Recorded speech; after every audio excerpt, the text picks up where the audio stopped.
I have a memory when her two older brothers had been in World War II, and Everett came to visit us, and it was shortly before he left to go to Korea. I Mm. think they came for the weekend. I remember the car they drove in. It had a rumble seat, and we had a good time and laughed and joked, and they got in the car and left, and that was the last time I saw him. Yeah. And he was, if I remember right, about 16 years older than you were. Yes, yes. And I have a picture of him holding me when I was probably 3 or 4, one summer when I was on the farm. Wade Everett Heber, Corporal, Army, MIA, November 30, 1950, Chosin Reservoir. My Uncle Everett was the 10th child in a farm family of 15 children. With that many in the family, the older kids had a lot of responsibility for the younger ones. My mother was number 2, so she was very close to Everett and was partly responsible for raising him. He was only 16 years older than I, so we kind of grew up together. I was 5 years old when we got word that he was missing in action, but I remember him and that day very well. My grandfather, Heber Wade, called to tell my mom that Everett was missing in action in Korea. I was 5 years old and I was sitting on the couch looking at a picture book in the living room of our home in Greenview, Illinois, which is near Springfield, about 110 miles from Jerseyville, where my grandparents lived. My mother cried when she hung up the phone and I asked her why she was crying. She said Everett was missing, but I didn't really understand. This was a sad time for us. My aunt, Ida Mae, who was 4 years younger than Everett, told me my mom's parents and her sisters and brothers still living at home were devastated and shocked. When the telegram telling that he was missing was delivered to the house, my grandmother walked around crying and yelling, "Oh no, oh no." Everett was the first adult child in the family to die. His brothers, who served in World War II, both came home safely. Another one of my aunts, Everett's older sister, Virginia, returned to Jerseyville from her job in another part of Illinois and stayed for a while to help the children. After receiving the telegram, my grandmother expected him to return home. She watched down the lane from the farmhouse to the road every day, expecting to see him. Everett was declared dead after 3 years, but my grandmother still looked for him to come walking down the lane until she died almost 30 years later. I am the oldest of my generation, and I remember Everett very well. He always smiled and enjoyed life. He was very kind to me and gently teased me. He would put his hand behind my ear and pretend to find a nickel, and I would laugh. My favorite memory is one time when Everett and his brothers, my uncles Jim and Charles, had been visiting us for a weekend and were getting ready to drive home. My parents and I were outside standing and saying goodbye next to the car, which had a rumble seat, which I thought was fun. Everyone was smiling and laughing and having a good time talking together before they left and saying we would see each other soon. It had been a good visit, but I never saw him again. You said my mother cried when she hung up the phone. And Yes. why she was crying, she said Everett was missing. But you did not really understand. You were about 5 at that. No, I was 5. I was 5 and I didn't have any idea, and she was so upset. She didn't go into any details. So I really didn't know for a while and didn't understand Yes. at that. So when was it for you then that, of course you're aware of this, but when did it become, I don't know how to put it. I mean, I don't know, when did it become sort of something that you really focused on, or something that was in your mind in a focused way, if that makes sense? Um, I think the next visit we made to the farm made me understand it more because he was no longer there, and I would have known if he had been there. They would have talked about, oh yeah, we got this letter from him or whatever. And I do have 2 letters that he wrote to my parents. You do? Yeah, they're typed on very thin paper. I don't have the envelopes. I sent a lot of stuff to the government when I became the family contact. Actually, in 2001, there was an article in the Chicago Tribune, and I've lived near Chicago for years. And it said, if you have any family members who are in the armed services and are missing or MIA or POW, please call this number. So I did. And I registered as a family member that they could contact. And someone came to my house. This was way when they started the DNA stuff. Came to my house and got DNA from me. And that's when I became the family member to contact if and when they find his remains. Yeah. How did that? So that was 2001, you said. Yes. And now, I mean, we're 20 years down the road. We're in early 2021. Mm-hmm. How has the process?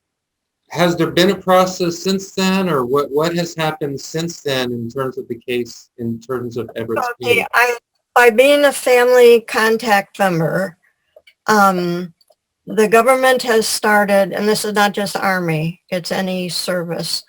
They started having meetings with family members and the contacts and even more. And at these meetings, they're all over the country. They had a main one in August every year from 2001 or 2, where there were usually 250 people there, family members, and then Army people, because I was with the Army group, we would have maybe 3 or 4 speakers, and they would say, okay, this is how we can recognize who this is and say, okay, this is Everett Wade. There's so many different ways they can make an identification. And every year they have more because they've done investigating, have worked with it. And now I can give you a little bit of that if you want. Your ears are individual. They took chest x-rays of people by the Second World War. Every person in the military has had their chest x-rayed. So if they have chest bones, they can figure out who it is. You mean if they find remains of chest bones? Remains, and that's part of it. Your ear is individual. I don't know how they would do that, how old it is and all that. What else were they going to say? Well, and then DNA, of course. Your clavicle is absolutely individual to you. Right. So if they have just a clavicle, they can figure out who it is. Yeah. And their main identifying place is in Honolulu, Hawaii. Right. But they're amazing, and they've been working through COVID. So they have identified at least another 5 people since COVID started. And when I started with this, I get a newsletter from a group of the family members. There's one person who's sends a newsletter about every 2 months or so. And it started out, they were identifying maybe 3 people a year.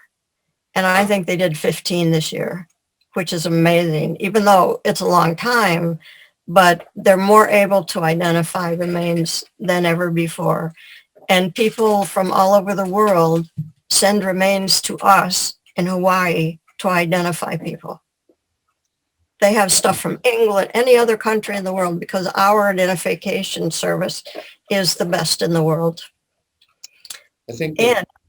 By being part of this group since 2001, my husband and I had a chance to go to South Korea for a week. We paid half of my airfare and a third of my husband's, and the entire week was on the South Korean government. Meals, programs, trips all over, mostly to cemeteries. They had a lot of, I don't know what you'd call it. They'd have an event for us, big fancy dinner, children would sing. they would not exist if it wasn't for the Allied troops. And they're so thankful. Mm. They're wonderful people. We would walk down the street shopping because we had a little bit of shopping time, and people would stop us because we had our name tags on and thank us. And they had memorial services. Every time we went someplace, we'd have a memorial service and you'd be given a flower or whatever.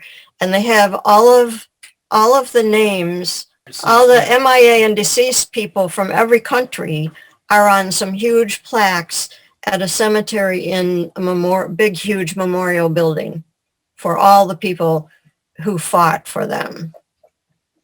Their independence. And so even in 2018, I mean, that long after the conflict in Korea, you still felt the gratitude of the people. Oh, absolutely. How, if at all, did that time in South Korea, how did it shape or deepen or change or inform your thinking about the project that Everett was part of? He went missing during the Korean conflict. How did that time in South Korea affect your thinking about what Everett was part of back in 1950? I didn't understand that they would be part of North Korea if we hadn't been there. That's the bottom line. They would be a communist country, and they are so thankful for that. And so we're talking about northern North Korea, Yeah. which of course, makes things more, it adds a significant layer of difficulty to recovering the remains because of that. Of course, North Korea is in the news a lot. Do Yeah. you find yourself paying, special attention to that news when it comes up about North Korea? I think I do more than I did before we went there. And we did go to the DMZ. You did. It was fascinating. You couldn't take anything off the bus with you but your camera. And they gave a little talk and showed a room where they did some of the identifying. And then we went outside, and it backs up. There's a door that you can walk, and if you could climb over the wires, you could be right into a building in North Korea. Yeah. And so we were there, and we could see them watching us through the windows. Really on the other side. Yeah. Just sort of a question of, about your own motivation. You're the family, you're the family member, you're the contact person for Everett. Yeah. How would you describe that from your own perspective? Is it, I mean, I don't really know how to formulate the question. I mean, is it something does your motivation to do that, to go to the meetings, is it more a sense of, duty to family? Or is it sort of something in your soul? Is it a combination of both? Do you understand what does the question make any sense? Well, that probably the soul and the family connection has some to do with it. I did minor in biology in college, so I'm very interested in the human body and the fact that they can do this and they can do that, and they can, you want to look at your teeth, all kinds of things to figure out who you are, and they keep getting better and better and better. And the meetings are fascinating. People, they have a question time for people. So if you're a family member and you want to know something about where your person was, you want to know more about what the land was like where he was, you can stand up and they'll answer your question. They'll have Army, Navy, Air Force, they'll have everybody there to try to answer your question. And if they can't, they want your address and they'll mail it to you when they do. But the meetings are absolutely fascinating.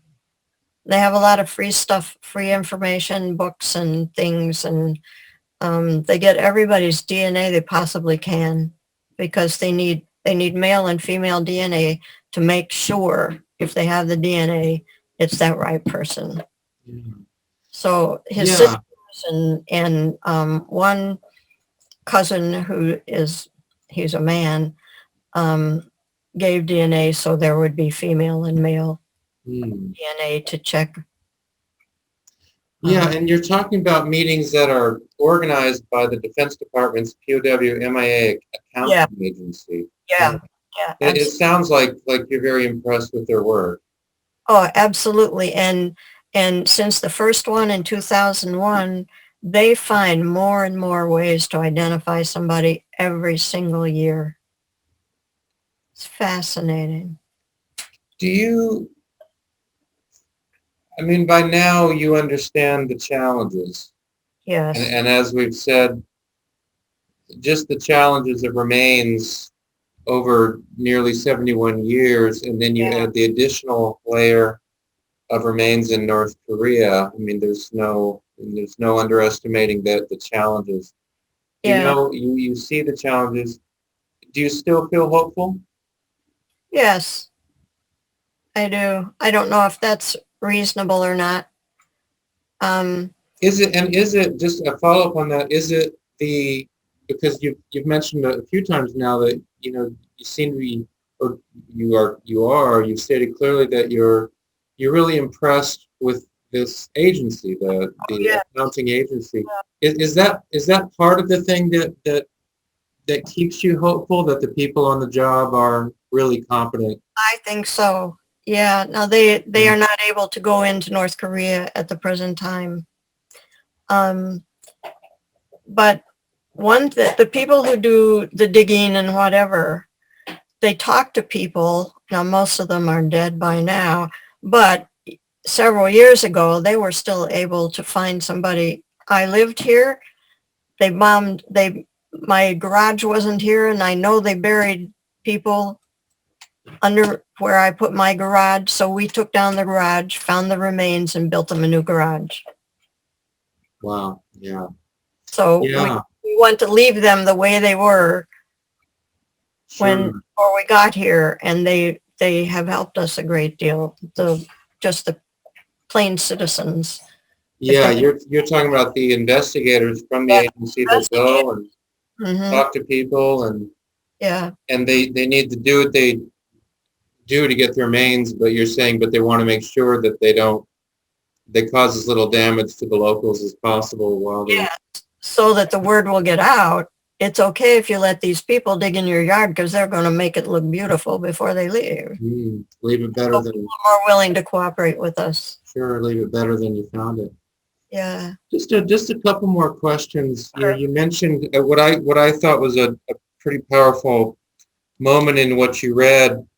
You said when the telegram telling that Everett was missing was delivered to the house, my grandmother walked around crying and yelling, "Oh no, oh no." Yeah. That's a Yeah. that's a powerful image. Um, it's a very broad question, but how would you just describe in general the impact, not just Everett's loss in war, because that's bad, Yeah. but there's the additional challenge of just not knowing what happened. How would you describe the impact of that on the family? Um, well, I think it really affected everyone, and they kept hoping he would come home, walking down the lane, like my grandmother said. They half Yeah. expected that forever. Was Everett and what happened to him, was that as you were growing up, um, was that a was that a fairly common topic of conversation? No, Just kind no, of, not at all.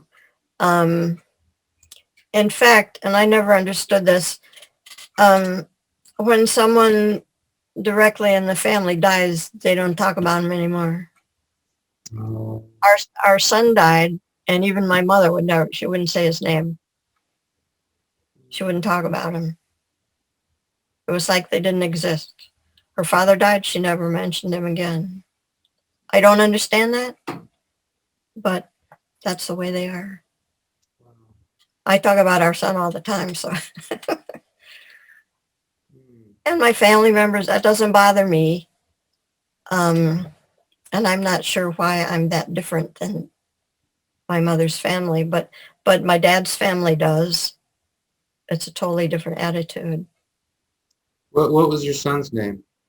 Daniel William Mosier. We took my husband's name and switched it. So my husband is William Daniel and our son was Daniel William. Because my husband's first name was Daniel, and he got mixed up in the family with somebody else who was named Daniel, and it was always confusing. So we didn't want that. People have different thoughts and ideas about this kind of thing, but do you think that Daniel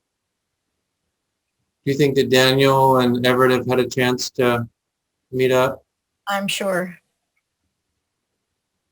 Yeah, Yeah. I'm pretty spiritual, and I think people do get together. Yeah. And I'm a little different than a lot of people. I have contact with people who died. They come to me and give me messages.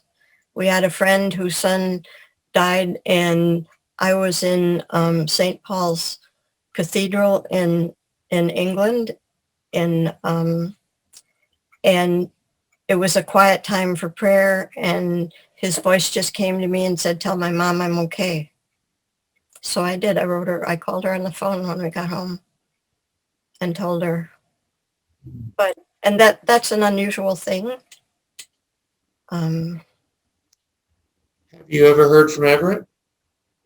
When we were in South Korea, we were at a memorial service, and they just had one. I mean, we went to one at least every other day the week that we were there. And I was at one, and all the family members were seated in one part of in front of the stage where they were putting on this program, and whoever came with you was in another part. And I was sitting there very quietly, and most of the people around me were just sobbing practically hysterically.